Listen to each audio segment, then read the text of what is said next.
Hi ಎಲ್ಲರಿಗೂ, ಎಲ್ಲರೂ ಚೆನ್ನಾಗಿದ್ದೀರಿ ಅಂತೇಳಿ ಭಾವಿಸ್ತಾ ಇವತ್ತಿನ ವಿಡಿಯೋ ಶುರು ಮಾಡ್ತಾ ಇದ್ದೀನಿ. ಇವತ್ತೊಂದು ಫಿಶ್ ಫ್ರೈ ಮಾಡಿ ತೋರಿಸ್ತೀನಿ. ನಾನು ಅದಕ್ಕೆ ಮತ್ತಿ ಮೀನು ತೊಗೊಂಡಿದ್ದೀನಿ. ಈ ಮತ್ತಿ ಮೀನನ್ನ ನೀಟಾಗಿ ತೊಳ್ಕೊಂಡು ಬಿಡ್ತೀನಿ ನಾನು. ಒಂದು 2-3 ಸಲ ಇದನ್ನು ನೀಟಾಗಿ ಚೆನ್ನಾಗಿ ತೊಳ್ಕೊಳ್ಬೇಕು. ಈ ಮೀನು ತುಂಬಾ ಒಳ್ಳೆಯದು ಹೆಲ್ತಿಗೆ. ಎಲ್ಲರೂ ತಿನ್ಬೋದು, ಮಕ್ಕಳು ದೊಡ್ಡವರು ಎಲ್ಲರೂ ಕೂಡ ತಿನ್ಬೋದು. ರುಚಿ ಕೂಡ ತುಂಬಾ ಚೆನ್ನಾಗಿರುತ್ತೆ. ಸಣ್ಣ ಸಣ್ಣ ಮುಳ್ಳಿರುತ್ತೆ ಅನ್ನೋದು ಬಿಟ್ಟರೆ ಇದು ರುಚಿ ಮಾತ್ರ ತುಂಬ ಚೆನ್ನಾಗಿರುತ್ತೆ. ಈಗ ಖಾರದ ಪುಡಿ ಹಾಕ್ಕೊಳ್ತೀನಿ. 1-2 ಸ್ಪೂನ್ ಖಾರದ ಪುಡಿ ಹಾಕ್ಕೊಳ್ತೀನಿ. ಈ ಮೀನಿಗೆ ಖಾರದ ಪುಡಿ ಹೆಚ್ಚಾಗಿದ್ರೆ ಸ್ವಲ್ಪ ಚೆನ್ನಾಗಿರುತ್ತೆ. ಈಗ ಅರಿಶಿಣದ ಪುಡಿ ಹಾಕ್ಕೊಳ್ತೀನಿ. ಇದನ್ನು ಅಷ್ಟೇ 2 ಸ್ಪೂನ್ ಹಾಕ್ಕೊಳ್ತೀನಿ. ಮೀನಿಗೆಲ್ಲ ಸ್ವಲ್ಪ ಅರಿಶಿಣದ ಪುಡಿ ಸ್ವಲ್ಪ ಹೆಚ್ಚಿರಬೇಕು. ಈಗ ಗರಂ ಮಸಾಲ ಪುಡಿ ಹಾಕ್ಕೊಳ್ತೀನಿ 1 ಸ್ಪೂನು. ನಂತರ ರುಚಿಗೆ ತಕ್ಕಷ್ಟು ಉಪ್ಪು ಹಾಕ್ಕೊಳ್ತೀನಿ. ನಂತರ ನಿಂಬೆಹಣ್ಣು ಹಾಕ್ಕೊಳ್ತೀನಿ. ಇದು 1-2 ನಿಂಬೆಹಣ್ಣು ಹಾಕ್ಕೊಂಡ್ರೂ ಚೆನ್ನಾಗಿರುತ್ತೆ. ಇದಕ್ಕೆ ಹುಳಿ ಚೆನ್ನಾಗಿ ಬಿದ್ದಷ್ಟು ರುಚಿ ಹೆಚ್ಚಾಗಿರುತ್ತೆ. ಮತ್ತು ಕಾರ್ನ್‌ಫ್ಲೋರ್ ಹಾಕ್ಕೊಳ್ತೀನಿ. 1-2 ಸ್ಪೂನ್ ಕಾರ್ನ್‌ಫ್ಲೋರ್ ಹಾಕ್ಕೊಳ್ತೀನಿ. ಹಾಕ್ಕೊಂಡು ನೀಟಾಗಿ ಮಿಕ್ಸ್ ಮಾಡ್ಕೊಂಡು ಬಿಡ್ತೀನಿ. ಎಲ್ಲ ಮೀನಿಗೂ ನೀಟಾಗಿ ಮಸಾಲ ಅಂಟ್ಕೊಳ್ಬೇಕು. ಆ ರೀತಿ ನೀಟಾಗಿ ಕಲಿಸ್ಕೊಂಡು ಬಿಡ್ತೀನಿ. ಕಲಿಸ್ಕೊಂಡು ನೋಡಿ, ಈ ರೀತಿ ಕಲಿಸ್ಕೊಂಡು ಇಟ್ಕೊಂಡಿದ್ದೀನಿ.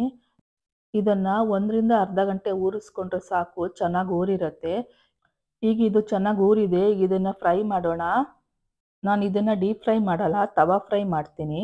ಈ ರೀತಿ ಫ್ರೈ ಮಾಡೋದ್ರಿಂದ ನಮಗೆ ಫಿಶಲ್ಲಿರುವಂಥ ಪೋಷಕಾಂಶಗಳು ಚೆನ್ನಾಗಿ ಸಿಗುತ್ತೆ.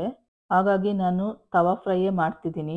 ಎಣ್ಣೆ ಹಾಕ್ಕೊಂಡಿದ್ದೀನಿ. ಈಗ ಸ್ವಲ್ಪ ಎಣ್ಣೆ ಕಾದ ನಂತರ ಒಂದೊಂದೇ ಮೀನು ಹಾಕ್ಕೊಂಡು ಫ್ರೈ ಮಾಡ್ಕೊಳ್ತೀನಿ.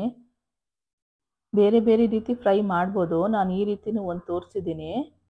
ಉರಿ ಕಮ್ಮಿ ಇಟ್ಕೊಂಡು ಇದನ್ನು ನೀಟಾಗೆ ಲೋ ಫ್ಲೇಮಲ್ಲೇ ಫ್ರೈ ಮಾಡ್ತಾ ಬರಬೇಕು. ಕಮ್ಮಿ ಉರಿ ಇಟ್ಕೊಂಡು ಫ್ರೈ ಮಾಡೋದ್ರಿಂದ ನೀಟಾಗಿ ಎಲ್ಲ ಕಡೆನೂ ಫ್ರೈ ಆಗುತ್ತೆ. ಈಗ ಇದು ಒಂದು ಸೈಡ್ ಫ್ರೈ ಆಗಿದೆ. ಈಗ ನೀಟಾಗಿ ಇದನ್ನು ತಿರುವಾಕೊಳ್ಳೋಣ. ಈ ರೀತಿ ತಿರುವಾಕ್ಬಿಟ್ಟು ನೀಟಾಗಿ ಅದನ್ನು ಪ್ರೆಸ್ ಮಾಡಬೇಕು. ಅದರಲ್ಲಿರೋಂಥ ನೀರಿನ ಅಂಶ ಎಲ್ಲ ಡ್ರೈ ಆಗುತ್ತೆ. ಈಗ ಮಾಡೋದ್ರಿಂದ ನೀಟಾಗಿ ಫಿಶ್ ಎಲ್ಲ ಫ್ರೈ ಆಗುತ್ತೆ. ಈಗ ಫಿಶ್ ನೀಟಾಗಿ ಫ್ರೈ ಆಗಿದೆ. ಇದನ್ನು ನಾನು ಪ್ಲೇಟಿಗೆ ಹಾಕ್ಕೊಳ್ತೀನಿ. ನೀವು ಈ ರೀತಿ ಒಂದ್ಸಲಿ ಟ್ರೈ ಮಾಡಲೇಬೇಕು. ತುಂಬ ರುಚಿಯಾಗಿರುತ್ತೆ. ಮಕ್ಕಳು ದೊಡ್ಡವರು ಎಲ್ಲರೂ ಇದನ್ನು ಇಷ್ಟಪಟ್ಟು ತಿಂತಾರೆ. ಯಾರೆಲ್ಲ ಹೊಸದಾಗಿ ನನ್ನ ಚಾನಲ್ನ ನೋಡ್ತಾ ಇದ್ದೀರಿ, ನಮ್ಮಂಥ ಹೊಸಬರನ್ನ ಎನ್ಕರೇಜ್ ಮಾಡಿ, ಸಪೋರ್ಟ್ ಮಾಡಿ, ಪ್ರೋತ್ಸಾಹಿಸಿ. ನಿಮ್ಮೆಲ್ಲರ ಸಪೋರ್ಟು ನಮಗೆ ಯಾವಾಗೂ ಇರಬೇಕು ಅಂತೇಳಿ ಬಯಸ್ತೀನಿ. ಈ ವಿಡಿಯೋ ನಿಮಗೆಲ್ಲ ಇಷ್ಟ ಆಗಿದ್ದರೆ ಲೈಕ್ ಮಾಡಿ, ಶೇರ್ ಮಾಡಿ, ಕಮೆಂಟ್ ಮಾಡಿ, ಸಬ್ಸ್ಕ್ರೈಬ್ ಮಾಡಿ. Thank you for watching.